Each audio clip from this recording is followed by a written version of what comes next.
Hello students, today we are going to study the chapter 11, New Empires and Kingdoms of class 6, नए साम्राज्य और राज्य. Arvind plays a king. Arvind राजा बना. Arvind had been chosen to act as a king in the school play. He had expected to march solemnly in splendid robes, to twirl his mustaches and wield the silver paper wrapped sword with gusto. Arvind अपने school के नाटक में राजा बना. उसको बहुत ही excited था कि वो एक शाही वेशभूषा पहनेगा, अपनी मूंछों पर ताव देगा, तलवार रखेगा अपने पास और चहलकदमी करेगा. मगर हम ये सारे के सारे गेस्चर्स जो राजाओं के हैं, ये हम कैसे इस चीज़ को सोचते हैं, कहाँ से हम लोगों को मालूम चलते हैं. तो ये पुराने जो सोर्सेस हैं हमारे, हमें उन सब से मालूम चलते हैं. वो सोर्सेस क्या हैं? उन्हीं में से कुछ सोर्सेस के बारे में हम इस चैप्टर में डिस्कस करते हैं. First of all, prashastis. Meaning in praise of. प्रशस्ति का मतलब होता है किसी की तारीफ में लिखा गया.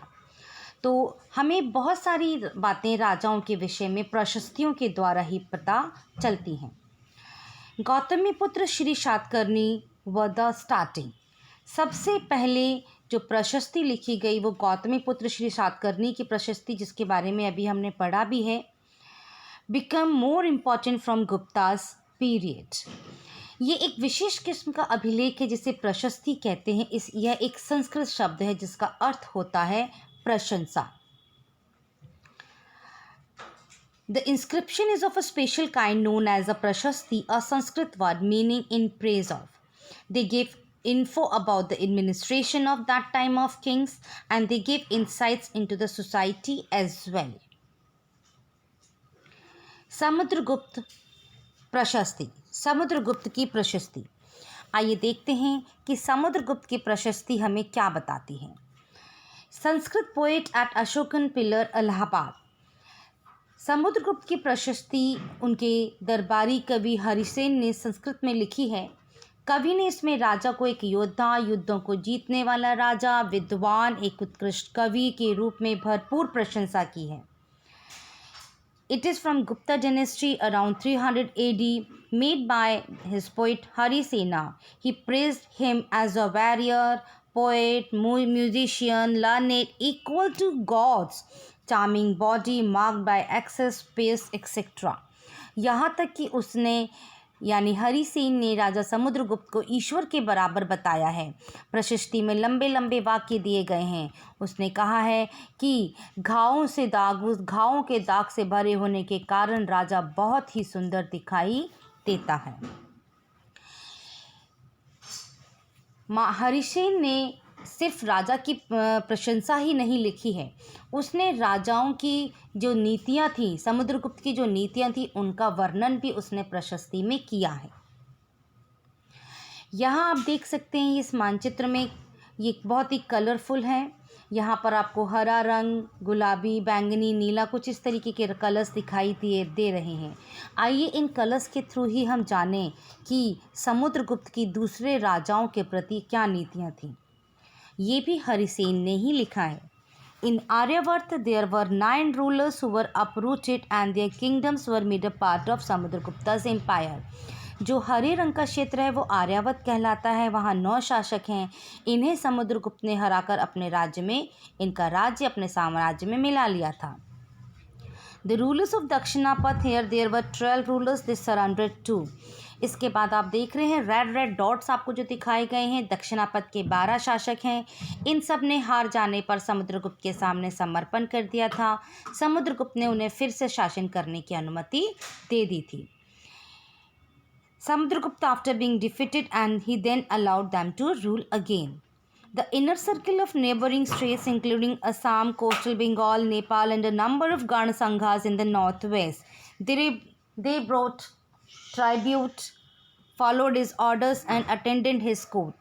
आप देख रहे हैं कि जो ऊपर की तरफ हल्का सा पिंक कलर दिखाई दे रहा है, उसे कई जगह पर वो बैंगनी रंग से भी दिखाया गया है। इसमें असम, तटीय बंगाल, नेपाल और उत्तर पश्चिम के कई गण और संघ आते थे। ये समुद्रगुप्त के लिए उपहार लाते थे, उनकी आज्ञाओं का पालन करते थे और उनके दरबार में उपस्थित हुआ करते थे।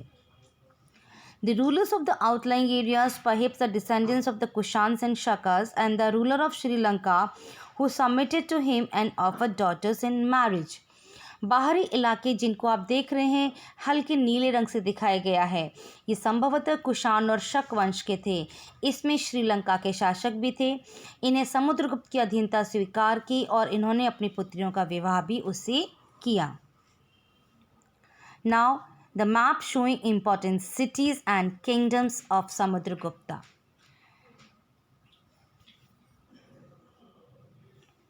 Genealogies. Vanshawaliyan. Most of the Prashastis tells about the genealogy of any dynasty.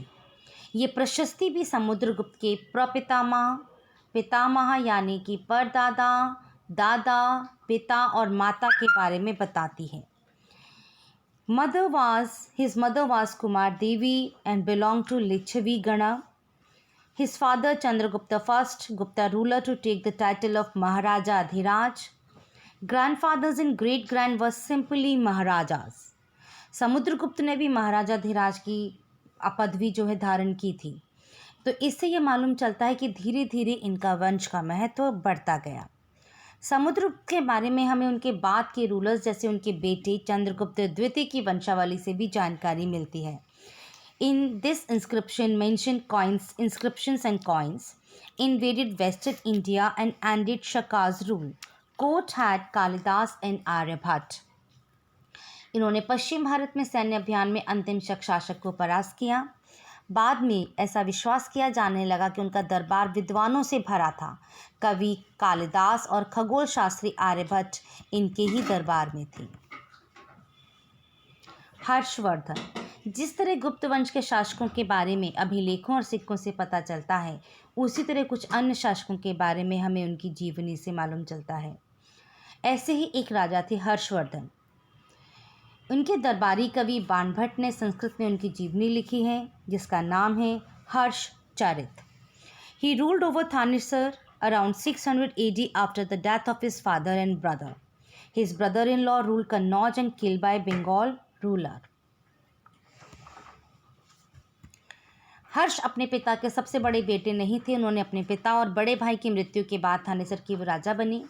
उनके बहनोई कन्नौज के शासक थे। जब बंगाल के शासक ने उन्हें मार डाला तो हर्ष ने कन्नौज को अपने अधीन कर लिया और बंगाल पर आक्रमण कर दिया। ही कंक्यूर्ड मगध एंड बंगाल। मगध और बंगाल को जीतकर उन्हें पूर्व में जितनी सफलता मिली थी उतनी सफलता उन्हें कहीं और नहीं मिली। जब उन्होंने नर्मदा नदी को पार करके दक्कन की ओर आगे बढ़ने की कोशिश की, तब चालुक्य नरेश पुलकेशिन सेकंड ने उनको हरा दिया, उन्हें रोक दिया। Checked by Pulkesin II from Chalukya dynasty when tried to cross his Narmada. Here you can see Kannauj, Thanesar, Bengal.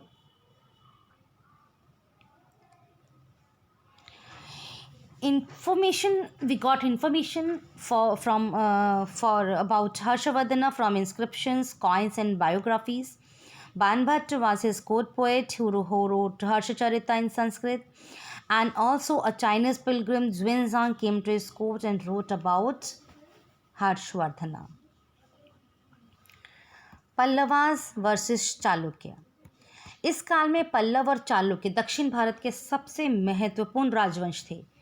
पल्लवों की राजधानी उनकी राजधानी कांचीपुरम के आसपास के क्षेत्रों से लेकर कावेरी नदी के डेल्टा तक फैला था, जबकि चालुक्यों का राज्य कृष्णा और तुंगभद्रा नदियों के बीच में था। चालुक्यों की राजधानी ऐहोल थी। यह एक प्रमुख व्यापारिक केंद्र था। धीरे धीरे ये एक धार्मिक केंद्र भी बन गया, जहाँ कई मंदिर थे। Pallavas develop around the capital Kanchipuram to Kaveri. Pallavas and Chalukyas frequently attacked each other. Pallava और चालुक्य एक दूसरे की सीमाओं का अतिक्रमण करते रहते थे। मुख्य रूप से राजधानियों का निशाना बनाया जाता था जो कि एक समृद्ध शहर थे। Chalukyas around Raichur between Krishna and Tungabhadra and the capital Aihole, it is important trading center developed as religious centers also because there were many temples. About पुलकेशिन्स प्रशस्ति। पुलकेशिन द्वितीय सबसे प्रसिद्ध चालुक्य राजा था। उनके बारे में हमें उनके दरबारी कवि रविकीर्ति द्वारा रचित प्रशस्ति से पता चलता है। Pallavas and Chalukyas were the most important ruling dynasties in south India. Pallavas spread from the region around their capital Kanchipuram to the Kaveri Delta. Chalukyas was centered around the Raichur Doab between the river Krishna and Tungbhadra. Aihole, the capital of the Chalukyas, was an important trading center. Pallavas and Chalukyas frequently raided one another's lands. The best known Chalukya ruler was Pulkeshin II. We know about him from a prashasti composed by his court poet Ravi Kirti. Now, how the administration run of these kingdoms. Village was the basic unit and the land revenue was the driver. प्रशासन की प्राथमिक इकाई गांव होते थे क्योंकि यहाँ से राजाओं को भूमि कर मिलता था, लेकिन धीरे धीरे कई बदलाव आए. A new system developed, though effective but later may lead to powerful man to grow enough to develop his own separate kingdom. King took steps to win support of powerful man. राजाओं ने आर्थिक, सामाजिक, राजनीतिक या सैन्य शक्ति रखने वाले लोगों का समर्थन जुटाने के लिए कई कदम उठाए. पहला, some important posts were made hereditary like Harisena was Mahadan Naik as his father. कुछ महत्वपूर्ण प्रशासकीय पद अनुवांशिक बन गए, जैसे कवि हरिसेन अपने पिता की तरह महादंड नायक अर्थात मुख्य न्यायाधिकारी थे. One person many posts. Harishen was also Kumar Amatya and संधि विग्रहिक. कभी कभी एक ही व्यक्ति कई पदों पर कार्य करता था, जैसे कि हरिसेन महादंड नायक भी थे और कुमार मात्य भी थे, संधि विग्रहिक भी थे. Important man had a say in a local admin. वहाँ के स्थानीय प्रशासन में प्रमुख व्यक्तियों का बहुत बोलबाला था. Like Nagar श्रेष्ठी was chief banker, सार्थवा leader of merchant caravans, Prathama Kulika chief craftsman and head of Kayastha और स्क्राइब्स. इसको हम थोड़ा सा शॉर्ट में देखना चाहेंगे कि कौन कौन सी पोस्ट थी जो उस समय बहुत इंपॉर्टेंट हो गई थी और उनके क्या डिपार्टमेंट्स थे. Mahadanda Nayak chief judicial officer. Mahadanda Nayak मुख्य न्यायाधिकारी होते थे. Kumar Amatya important minister. कुमार अमात्य महत्वपूर्ण मंत्री होते थे. Sandhi Vigrahika minister of war and peace. Sandhi Vigrahika युद्ध और शांति के मंत्री थे. नगर श्रेष्ठी चीफ बैंकर और merchant of the city. Nagar Shreshthi मुख्य बैंकर या शहर के व्यापारी थे. Sarthavaha leader of the merchant caravans. Sarthavaha व्यापारियों के काफिले के नेता होते थे. प्रथम कुलिक चीफ क्राफ्ट्समैन. प्रथम कुलिक मुख्य शिल्पकार या और कायस्थों यानी लेपिकों के प्रधान होते थे. Military reforms. एक नई प्रकार की सेना. कुछ राजा अभी भी पुराने राजाओं की तरह एक सुसंगठित सेना रखते थे जिसमें हाथी, रथ, घुड़सवार और पैदल सिपाही होते थे, पर इसके साथ साथ कुछ सेना नायक भी होते थे जो आवश्यकता पड़ने पर राजा को सैनिक सहायता दिया करते थे. Like earlier rulers, some of these kings maintained a well-organized army with elephants, carrots, cavalry and foot soldiers. Military leaders who provided the king with troops whenever he needed them. They were not paid regular salaries. Instead, some of them received grants of land. These men were known as samantas. Whenever the ruler was weak, samantas tried to become independent. और धीरे धीरे करके वो सेना नायक, क्योंकि उनको वेतन की जगह भूमि दान दी जाती थी, वो इतने ज़्यादा भूमिपति हो गए थे, उनके पास भूमियाँ ज़्यादा हो गई थी और कई बार सामंत ज़्यादा शक्तिशाली होते थे और शासक जब दुर्बल होते थे तो सामंत खुद को स्वतंत्र घोषित कर दिया करते थे. Insights into southern kingdoms. Assemblies in the south India. दक्षिण के राज्यों में सभाएं. पल्लवों के अभिलेखों में कई स्थानीय सभाओं की चर्चा है. इनमें से एक था ब्राह्मण स्वामियों का संगठन जिसे सभा कहते थे. There were local assemblies name sabha which was an assembly of Brahmins land owners. ये सभाएं उप समितियों के जरिए सिंचाई, खेती बाड़ी, से जुड़े विभिन्न काम, सड़क निर्माण, स्थानीय मंदिरों की देखरेख आदि का काम करती थीं। These assemblies functions through subcommittees which looked after irrigation, agricultural operations, making roads, local temples, etc. The Ur was a village assembly found in areas where the landowners were not Brahmins, and the Nagaram was an organization of merchants. उर नामक ग्राम सभा होने की बात की गई है जहां पर भूस्वामी ब्राह्मण नहीं थे। नगरम व्यापारियों के एक संगठन का नाम था। How ordinary people used to live. उस जमाने में आम लोग कैसे जीते थे। जनसाधारण के जीवन की थोड़ी बहुत झलक हमें नाटकों और कुछ अन्य स्रोतों से मिलती है। Kalidas, who was famous for his Sanskrit play, described this kings and Brahmins used to speak Sanskrit. Kalidas अपने नाटकों में राज दरबार के जीवन के चित्रण के लिए प्रसिद्ध हैं। इन नाटकों में एक बहुत ही इंटरेस्टिंग चीज़ है कि राजा और ब्राह्मण संस्कृत बोलते हैं जबकि अन्य लोग और महिलाएं प्राकृत बोलते हैं। ऑर्डिनरी पीपल स्पोक प्राकृत। उनका सबसे प्रसिद्ध नाटक अभिज्ञान शकुंतलम दुष्यंत नामक एक राजा और शकुंतला नाम की युवती की प्रेम कहानी है। इस नाटक में एक गरीब मछुआरे के साथ राज कर्मचारियों के दुर्व्यवहार की बात की गई है। Fisherman's story in Abhigyan Shakuntalam. The Chinese pilgrim Fayan noticed the plight of those who were treated as untouchables by the high and mighty. Fahien जो कि हर्षवर्धन के समय यहाँ आया था, उसने भी लिखा है कि फाहियान जो चंद्रगुप्त के समय यहाँ आया था, उसने भी लिखा है कि जिन कुछ लोगों को अछूत माना जाता था और कुछ लोग शक्तिशाली होते थे, और जो लोग अछूत माने जाते थे उन्हें शहरों के बाहर रहना पड़ता था। जब अगर वो शहर या बाज़ार के भीतर उनको आना होता था तो सभी को आगाह करने के लिए ये लकड़ी के एक टुकड़े पर चोट करते रहते थे। ये आवाज़ सुनकर लोग सतर्क होकर अपने को छू जाने से या किसी भी प्रकार के संपर्क से बचाते थे। Arabian nights, not the story but the truth. Merchants, sailors and Bedouins used to live in Arabs. अरब व्यापारी और नाविकों ने भारत और यूरोप में के बीच समुद्री व्यापार बढ़ाने में महत्वपूर्ण भूमिका निभाई है। अरब में रहने वाले लोगों में बेदुइन थे जो घुमक्कड़ कबीले होते थे। ये ऊँटों पर मुख्य रूप से आश्रित होते थे। Around 1400 years ago, Prophet Muhammad introduced a new religion, Islam in Arabia. लगभग 1400 साल पहले पैगंबर मोहम्मद ने अरब में इस्लाम नामक एक नए धर्म की शुरुआत की। Once again, a monotheistic religion developed. Within 100 years, Islam spread to North Africa, Spain, Iran, and India. Arab sailors who were already familiar with the coastal settlements of the subcontinent now brought the new religion with them. अगले 100 सालों के दौरान इस्लाम उत्तरी Africa, Spain, Iran और भारत में फैल गया। अरब नाविक जो इस उपमहाद्वीप की तटीय बस्तियों से पहले से ही परिचित थे, अब अपने साथ इस नए धर्म को भी ले आए। Arab soldiers conquered Sindh in present-day Pakistan about 1300 years ago.